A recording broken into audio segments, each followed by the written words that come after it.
language exists in time and in history, just as people exist in time and in history, so that it's possible to understand the ways in which a language was manifested in previous times. So I guess the goal of historical linguistics is to understand what happens in language through time.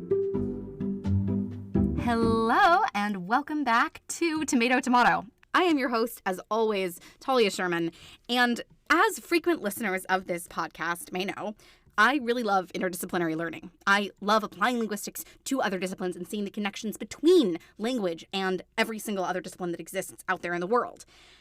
Today, however, we are going to talk about what I would call inter-subfield inquiry, as it were. Specifically, we're going to talk about historical linguistics, the kind of historical linguistics that Brian Joseph of Ohio State University engages in, bringing in sociolinguistics, phonology, syntax, semantics, cognitive linguistics, and so many other subfields. Historical linguistics, or as it is sometimes known, diachronic linguistics, looks at language through time. And with that comes questions of, how does language change? How does it stay the same?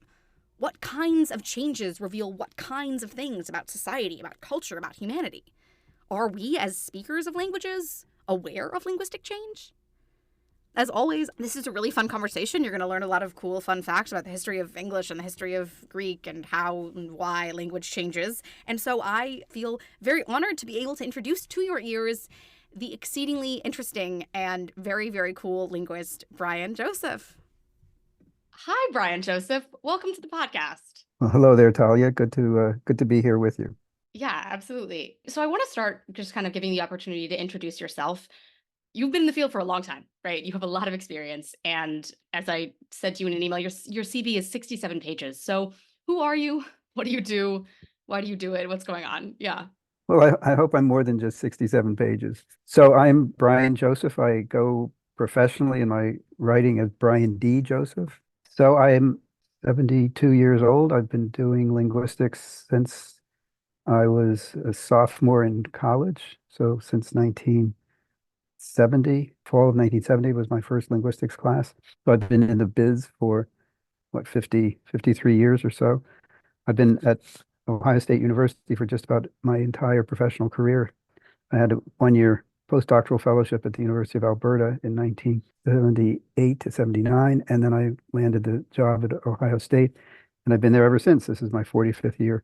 I'm going to be retiring at the end of this academic year, but I hope to continue to be as active as feasible. I do linguistics of all sorts, but I'm mostly known for work in historical linguistics, and I guess we'll be talking about that some based on your interests and some of the questions you were posing. Yeah. So you were also president of the Linguistic Society of America. I feel like that is I was, yeah, to mention. Yeah, I'm sorry, in 2019, I was the president of the Linguistic Society of America, right? Yeah. But also, so you have done all this work in historical. You are mentioned in my historical linguistics textbook. You've also written. Which book was that, by the way? Campbell edition 4. Oh, yeah, okay, or something around there. Yeah. So you were mentioned. You're in there, and I was like, oh my God, I know him. So I guess I can package those two together. So, I have this question of like, what is the goal of historical linguistics? I think that a lot of times with sociolinguistics, it's very clear. It's like, we want this linguistic inquiry to have some end of affecting some social change or doing something or creating awareness. But historical linguistics, I think sometimes, what is the goal there? Because there is this connection, as you talk about a lot, between sociolinguistics and historical linguistics. You've written a lot on that.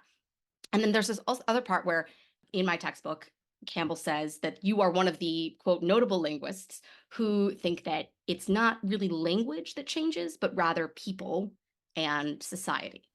I don't know if that's true. Yeah, I'm not sure I've ever said it. I'm not sure I've ever said exactly that, but I'm certainly a big promoter of the idea that people change, the speakers change their language. So I think the language does change in a certain sense. A language is the sort of abstract system, but it's also the realia of sounds and words and combinations of sounds and combinations of words and so forth. And you can certainly discern changes in the way sounds combine, in the way words are associated with particular meanings, the way combinations of words are put together to form phrases, and the way phrases are put together to form sentences. So I'm not sure that Lyle exactly has it right when he accuses me of that, but And you asked, so what is the goal of language change? I guess let me start with that first. Language exists in time and in history, just as people exist in time and in history, so that it's possible to understand the ways in which a language was manifested in previous times. The goal is to understand as much as possible what those previous states were like for individual languages, and also to generalize from that to understand the ways in which language changes in general, rather than to see what there is in common about the way English has developed and the way French has developed, the way Greek has developed, the way Swahili has developed, and Tibetan has developed, and so the way any language has developed. What commonalities are there? In the same way that we could say that this synchronic analytic approach to language, to understanding language, is trying to make sense of what is the realm of possible language versus impossible language. So what kinds of manifestations of language fall within the sort of domain of possible human language, and which manifestations are out of the question. That's part of what trying to understand linguistics universals is about. So by the same token, we can wonder, are there possible and impossible changes? The possible changes are ones that we can document as having occurred, and they're possible just by virtue of the fact that they've occurred. But the impossible ones are the ones that are interesting. Is it in fact the case that the language can change dramatically in ways that would alter its character altogether? And if that's the case, do such cataclysmic changes happen overnight? Do they happen over definable periods of time, or is it rather an accumulation of individual changes that after X many years makes the form of the language appear to be quite different from the form that it had previously? So I guess the goal of historical linguistics is to understand what happens in language through time.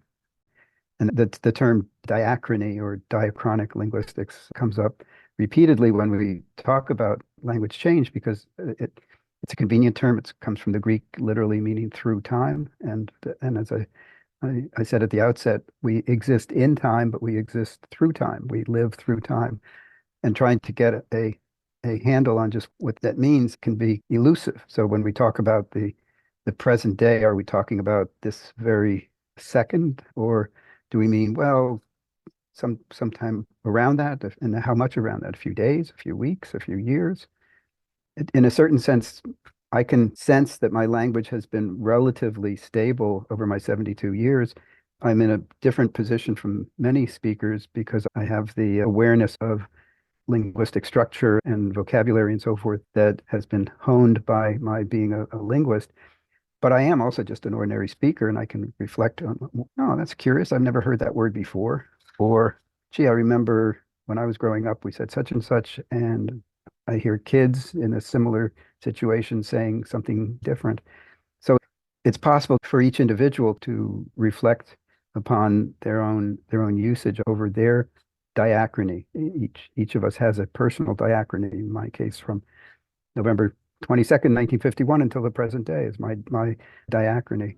In your case, a lot less than that, I think. A lot less, yeah.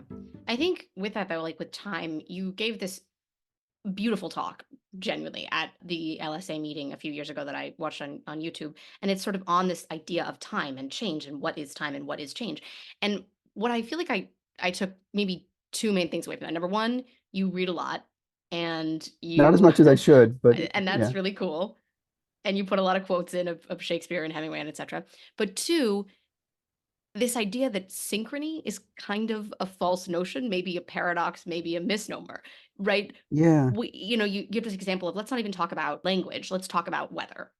And like the month that we're in at any point is the weather that we experience is kind of a combination of the month previously and the month before. And the same thing with synchrony, this idea of a synchronic state of a language. Well, it's everything that's happened before influencing what's happening now, but then also where it's going to go. There's always a spreading innovation. There's always a new thing. And I think like that was just really interesting. Yeah. How do we move through that to see synchrony in this weird way? Yeah. Thank you for reading that article so carefully, or listening to it on YouTube. If you remember in that, I drew attention to what I think is a very revealing everyday occurrence, namely you see a street sign or a traffic sign, that says something like signal sequence has changed, whatever. So what is the value of that? If you're coming to that intersection for the first time ever, it doesn't make any difference at all what it was yesterday. So if there's a new traffic sequence as of 12 o'clock or midnight on some particular day, it's irrelevant to you coming to it for the first time what it was previously. But if you've driven along that route before, then that is a relevant piece of information because that's part of your synchrony. It's part of your awareness of what the state of affairs is for that particular intersection. And so also with language, what does it mean to be synchronic? Well, it's not, as I was saying, it's not 2:07 on December 30th, 2023, but it's that time plus minutes that stretch into the future, as well as minutes that I can recover all the way back to my youth, even in some instances. That's why I said there's some stability, but at the same time, I can reflect on things that I do now that are different from what I did when I was growing up, linguistically, that is to say. So that's my diachrony, but it's also my synchrony in a certain sense. That's why I think it's a bit of a mirage, let's say, the idea that there is a synchronic moment in time that we can link a particular form of a language to. It's very common to be taken in by the textual attestation. A lot of what we do in historical linguistics requires dealing with texts in some sense, either written texts or if there happen to be recordings. So from roughly the 1870s on, there was the possibility of audio recording. And prior to that, we have to rely on written texts. There's actually one very interesting case that it's probably the closest we can get to an audio recording of something from the second millennium BC. There was a Hittite king. The Hittites were a major empire in what is now Asia Minor, central Turkey. So in the ancient Middle East, there was this large empire known as the Hittite Empire. And one of the kings, a guy named Hattusilis, was dying. He was aware of that he was near the end of his life, and he was dictating to a scribe his last will and testament. And in the midst of this, as he was talking, the scribe was busily copying things down using cuneiform writing on tablets. He suffered some sort of final blow, a stroke or heart attack or something of that sort, and was still talking, but somewhat incoherently. And the scribe had not been told to stop writing. So the scribe kept writing as Hattusilis was rambling about being buried, and he called out to some woman who may have been his mother or may have been a goddess or something of that sort. But the scribe just kept writing. And so we have, and it isn't a formal kind of dictating your last will and testament. It's spontaneous, not quite incoherent, but close to incoherent speech that was right at the end of his life. So it's, as I've said many times, that this is the closest that we have to a tape recording of actual speech from the second millennium BC. But other than that, we're dealing with written texts. No, I mean, I have the quote from Hattusili in front of me You do? because I read that part of Oh, okay. of the article, and I thought that was so brilliant what you wrote. But Yeah, what his last words are, his apparent last words are, "Protect me on your bosom from the earth." from the earth. Yeah, and he was probably calling out to either his mother or a goddess or something of that sort. But then he was facing the prospect of being buried. Right. But what you go on to say about that is that he's about to die, and although his culture believes in some kind of afterlife and living beyond death, suddenly he's in that moment and faced with, quote, "Despite assurances of happy immortality, however, the dying Hattusili is frightened. He sees only the immediate certainty that he will soon be put down into the cold, dark earth alone, and like many a poor mortal since, he finds this a terrifying prospect." Yeah. And Right? there I'm quoting my friend and colleague and co-student when we were in graduate school, Craig Melchert, who was responsible for that interpretation of Hattusili's last words.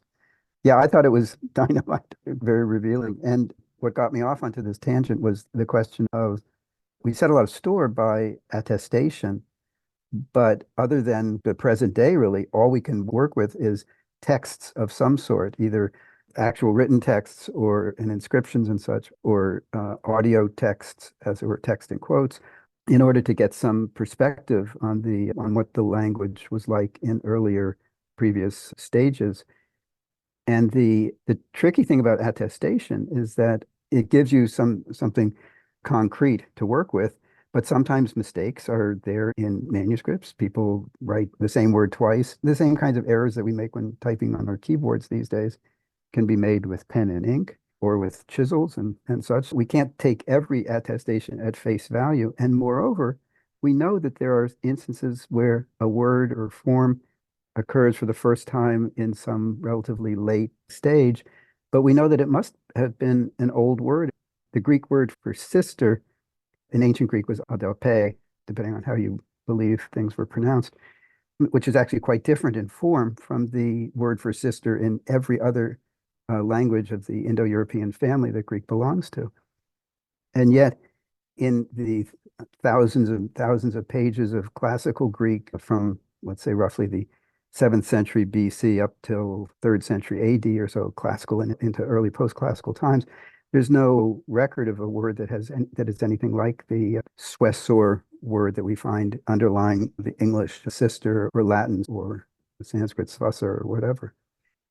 And yet, in the 5th century AD, a sort of antiquarian, a guy who was interested in old words and such, whose name was Hezekias, he recorded a word that has the form et-or.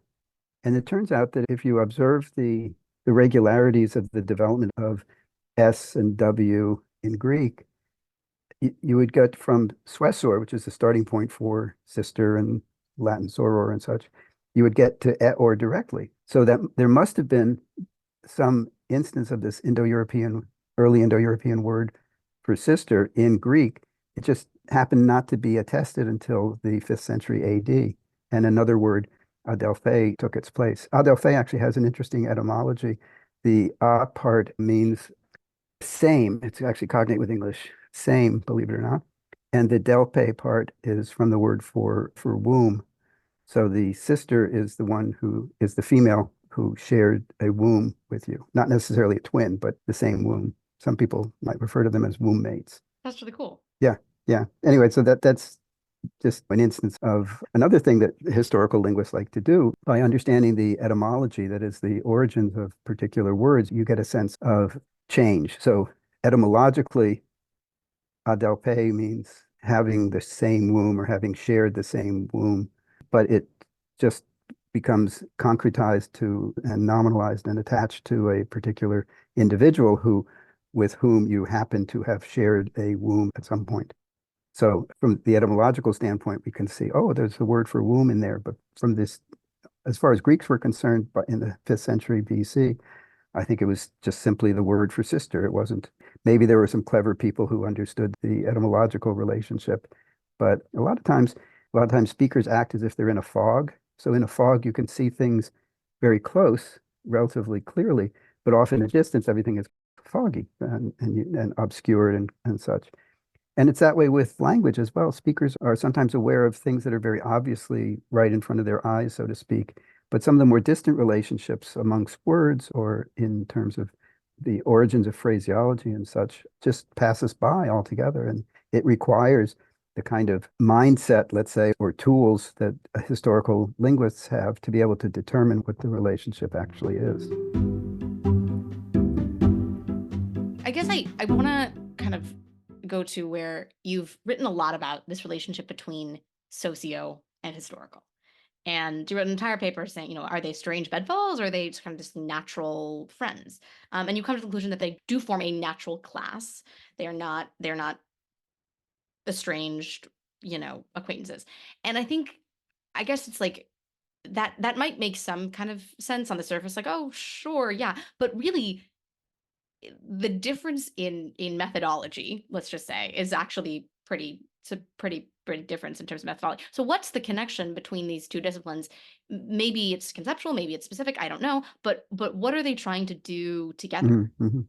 Right. I've said that language and humans exist in time or through time, but language and humans also exist in social networks, let's say, social groups and such. So it's impossible to separate out the language from the social setting in which the speakers use language. So that's part of the reason for an intimate connection between sociolinguistics and historical linguistics and the study of language change. One way of thinking about it is this. I think that language has essentially three dimensions. One is the individual speakers, and there are two aspects to language in an individual speaker. One is physiological in nature. So we have a set of organs that contribute to our ability to produce speech or to manipulate our hands in such a way as to produce signs in the case of sign languages. So there's a physiological side. There's a cognitive side to language. It exists in the brain in some sense, in our mind in some way, and linguists argue a lot, as you no doubt know from your classes, about just what is the nature of the cognitive side of language. So there's a physiological side, there's a cognitive side, and then there's a social side in that we use language to interact with other people. And we use language as a means of communicating, not just communicating information, but also communicating facts and stances that we take in society, who we align ourselves with. It can be revealed by the kinds of language that we use. And those three dimensions to language, the physiological, the cognitive, and the social, we can see that there are aspects of language change that correspond to each of those. So the physiological side of language we see especially with regard to what linguists refer to as sound change. That is, changes in the pronunciation of words, of the realization of sounds and the ways in which they combine. So there's a physiological side to language and there's a physiological side to language change. As for the cognitive side, the kinds of relationships that I was talking about, so like whether adelphos or adelphe in ancient Greek, brother or sister, was recognized by speakers as having something to do with the word for womb, that would be making a cognitive connection between the words. Think about in English, a word like forlorn, which etymologically is related to lose. The lorn part is related to lose, but is that a connection that speakers are aware of? Probably not. Maybe if they stop and think about it, they might say, oh, yeah, maybe I guess that has something to do with one another. So is that a connection that speakers are likely to make? At a time when there were regular alternations between S and R in different positions in a word in English, that might have been a more salient kind of connection. Nowadays, there are just a few words like that with was and were, the S or Z of was and the R of the plural form were, or forms like raise and rear, for instance, like to rear up. Those are the kinds of connections that linguists and historical linguists are trained to ferret out. But for most speakers, they aren't salient enough. And that's where the fog metaphor works. And this is where psycholinguists can devise interesting experiments to see how speakers react to words that are related or unrelated, how they judge them. And so that's the cognitive side to language. And we see evidence of this sort of cognitive side in the way speakers adapt words to other words that they believe are related to one another. The word for hangnail, for instance, an annoying little bit of flesh that hangs off the side of your nail. It seems to be a fairly transparent compound of hang and nail. But in earlier English, it was actually angnagel. The nagel was the word for nail, and the ang part was actually related to words in like angst in German or anxious in English from Latin, and had to do with painfulness. So it was not a bit of nail that was hanging, but it was a bit of nail that was painful. But it was rejiggered, let's say, and maybe in the context of speakers who didn't have initial H. There's dialects of British English, especially, that have om for home and so forth. And so in the context of such dialectological mix, we might imagine that angnail was reformed to hangnail, which makes sense in itself. But that again shows that some sort of cognitive connection was made between this word for a bit of painful flesh and the word for hang itself. And then the social side of language is most evident in the way in which speakers of different dialects or speakers of different languages interact with one another, so-called dialect contact, where, as I just mentioned with the hangnail to hangnail, the presence of dialect speakers who, in a larger speech community, some of whom have initial H and some who don't have initial H, could be exactly the right social milieu in which a word like angnail, etymologically with no H, could gain an H by speakers trying to understand. So what is he saying? Angnail? Oh, I say home, and he says ohm. I wonder, I guess I should say hangnail if he's saying angnail. That sort of reasoning, but that's a cognitive process, but triggered by the social environment in which the interactions take place. And with that, I think with that social change, sometimes I feel like we have this combination of the cognitive and the social, Yeah, oh yeah. They aren't right? necessarily independent of one another. With regard to sound change, I said it's maybe physiologically driven, but sound change is spread through the interactions that speakers have with other speakers who might be showing this physiologically innovative manifestation of a given sound or given word. Right, but like in my textbook, there's a whole section about words that have been borrowed into languages and had no connection previously to women or to negativeness, but then when they're imported into the language, become pejorative words to refer to women. And there's like so many, right? Bimbo was borrowed into English, was referred to like a little boy, was like what it referred to, and then it becomes not just it's like I can believe the definition on Google is like the most specific. It's like an attractive but stupid blonde woman with large breasts. Like it's really specific, right? Yeah, yeah. And so we have like all these words that are and we have a lot of words in English, right? That are pejoratives for women that just didn't have that association previously. And I feel like that is a lot of times the combination of the cognitive and the social where you're getting that collision. Yeah, Yep, yep, yeah, absolutely. No, those are very telling examples. To me, they say more about the society and about the speakers than they. yeah. Some people have argued that the language itself is sexist because of the way these words like bimbo and others that you've mentioned, the way they develop. To me, it's not the language that's sexist, it's the users of the language that are sexist, and their sexist attitudes get reflected in the way they use particular words. So I'm definitely with you on that, that there's a really strong social dimension. So if you think about the physiology and the cognition, you can compartmentalize those and say, okay, it's the vocal organs as opposed to the mind, but the social dimension is omnipresent. But there are some changes that have nothing to do with sound, and there are some changes that have nothing to do with cognition, but there's always the social dimension. I mentioned, reflections on my own usage. I am a person who says between you and me and not between you and I. And, I can cite chapter and verse about the etymology of these words and give good, compelling etymological reasons for between you and me, that using the object form there.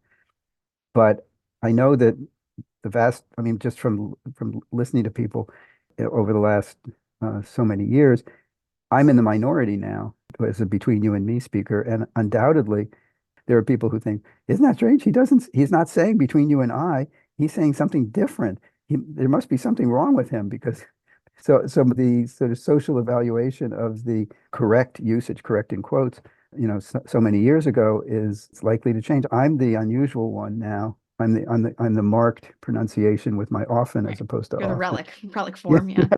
relic in more ways than one. Yeah, exactly. And also, I mean, earlier in our conversation, you used the possessive. You said my being or my something, my being here, whatever. I say that as well. I say something like I would say my reading this book, my being here. That's not because of who I am in terms of a young person. That is purely because it was drilled into me in high school. And so I think it's kind of interesting how those things happen because like there's no good reason. There's no good reason. It doesn't make more or less sense for me to say my versus me, right? And everyone says me.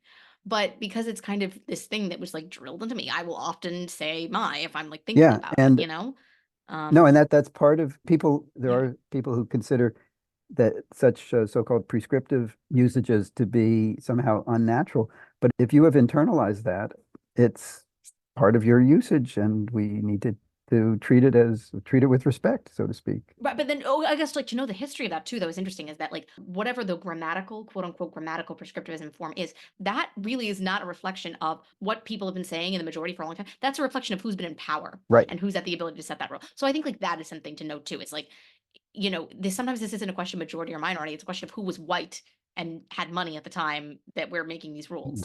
Yeah, that's certainly true. And that's another aspect to the social dimension in which language usage and language change and language differences all have to be measured against these various kinds of social dimensions. Yeah, I guess like, that's a perfect segue. I mean, so for a grammar rule to be sustainable, to last a long time, it's probably going to be invented by some white guy who was in power, right? I And suppose. you on your website, right, talk about how you're interested now in this question of language sustainability and what the language viability, and then you say, quote, concomitant ethnic viability of the situation. So, what does it mean for language to be viable? And then how is ethnic viability the same thing as linguistic viability? How does that work? Yeah. Yeah, the relationship between ethnicity and language is a tricky one, to be sure. Right. But assuming that there is some meaningful connection that we can make there, then we could say that to the extent that the language is part of the defining characteristic of an ethnos, of an ethnic group, the sustainability, the viability of that language is going to be tied to the viability of the ethnic group that uses it. So any factors that might affect the viability of an ethnic group can have an effect on their language in the sense that it becomes less valued as a means of communication. And it isn't even necessarily the numbers of speakers. There can be languages with 1 million speakers that are endangered because of a greater prestige and a greater advantage, really, that's social and economic advantage that's associated with a particular rival language. So it need not be a matter of dwindling numbers of speakers, but rather dwindling value in the marketplace, which is really what drives a lot of decisions that people make about their lives. And even efforts to revitalize the language can be just like, in some instances, just like Band-Aids on a gaping wound. That is, they staunch the flow of blood a little bit, but they don't necessarily lead to healing. And so the relationship between language viability and ethnic viability is as close as the relationship between language and ethnicity in general, I guess I would say. That's not a very specific answer, but maybe it's realistic. I don't know. Yeah, I guess like I think now the question is like really how much is ethnicity tied in with language? I think it can be, but it often is a much more Yeah, political designation of nationality or or I guess geography. But then if you think about like down to the nitty gritty of dialect and things like that, it's then perhaps it is tied to ethnicity, or even less so tied to sexuality, tied to gender, right? So yeah. yeah, I think like all these distinctions are kind of fraught when you get down to it. Okay, so this is where I get to my favorite question to ask everyone, but it is why linguistics? And you can interpret that however you like, but I want to know why. Why linguistics in general for anyone? To me, it's language is the most accessible way of understanding the human mind that there is. And yes, you can do experiments, you can poke around with electrodes and so forth, but language gives us this on a daily basis. It gives us this window into the way people think and such.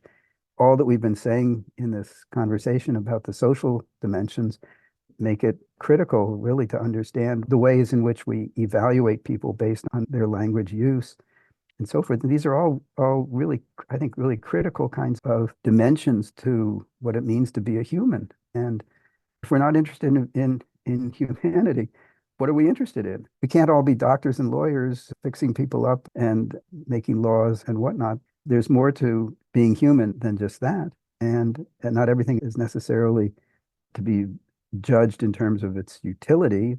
But I would argue that there, even if you take that point of view, I would argue that there is some utility to being able to understand the basis for pejorative usage, for instance, the social dimensions to disenfranchising people based on the kinds of terminology that they use. Yeah, because it becomes really silly, right? And when you when you get down to like actually studying language, you realize how dumb it is to discriminate on the basis of phonemes.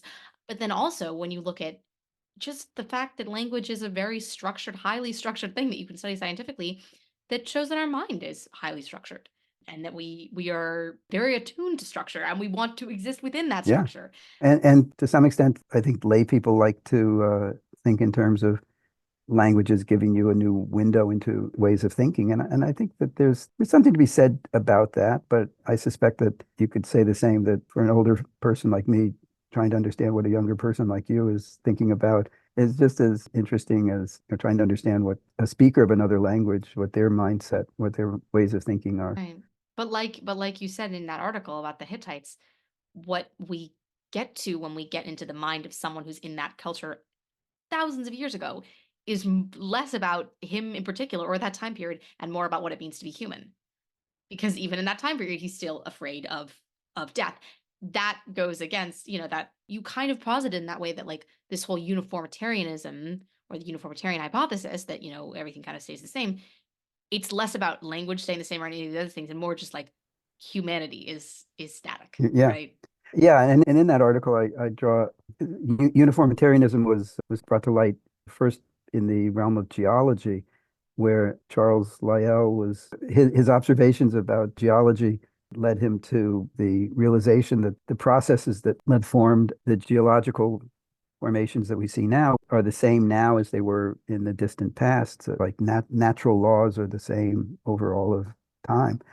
Labov brought that into the realm of linguistics by talking about linguistic uniformitarianism, that the processes of language change that we can observe in the present now were available in the past. And my extension of that with the Hattusilis example was what I refer to as a humanistic uniformitarianism. That's really interesting. I had no idea that uniformitarianism started from geology, but that is like, it's so interesting because I've thought about it a lot. It's like I feel like linguistics really does have a connection to most other disciplines, but I remember thinking like I don't know how it has a connection to geology. I don't know, but it does. That's crazy. Yeah, you can get a sense of that. So the same natural forces that lead to volcanic eruptions now were at work millions of years ago and created volcanic lava beds, like in Yellowstone National Park out west, for instance. There might be differences in the magnitude of the eruptions, but the processes that led to the eruptions themselves, geologists will tell you that they're basically the same. Right, because you can think of that as a metaphor, or maybe it's even not a metaphor. It's just literal. I think, Right, a like metaphor, yeah. Yeah, it's contact, regardless of what it precipitates and to what degree. Yeah. Still language contact, right? Yeah, that's wow. Okay, I'm learning so much. I would urge everyone to think carefully about the importance of language in their own lives and to value the science of understanding what language is all about. And part of that is understanding the ways in which languages change over time and the relationships that languages show with other languages, both so-called genealogical or genetic relationships having to do with bringing from the common source, but also the relationships that have to do with context, or the social dimension that we've been talking about so far. So just as we used to say in the 60s, give peace a chance, we should say give language a chance, give linguistics a chance, I guess would be my last plea to your audience. Thank you so much for listening to Tomato Tomato. I have been your host, as always, Talia Sherman, and that was my conversation with Professor Brian Joseph of Ohio State University. Before we end this episode, I would like to talk about some podcast updates. Tomato Tomato is now on YouTube. Yes, you can now listen to each and every podcast episode on YouTube. And for the episodes with Steven Pinker and Joseph Raker, you can watch the full and unedited video recordings of the Zoom interview. Yes, I did, in fact, publish those on YouTube. I might be insane, but they're out there and they're so fun and you should watch them. As always, please remember to rate, review, subscribe, follow, share this with people that you love or don't love so that you can be alerted and they can be alerted and excited when new episodes drop. I have several more coming very, very soon that I am so excited to bring to all of you. That's it for now. Bye.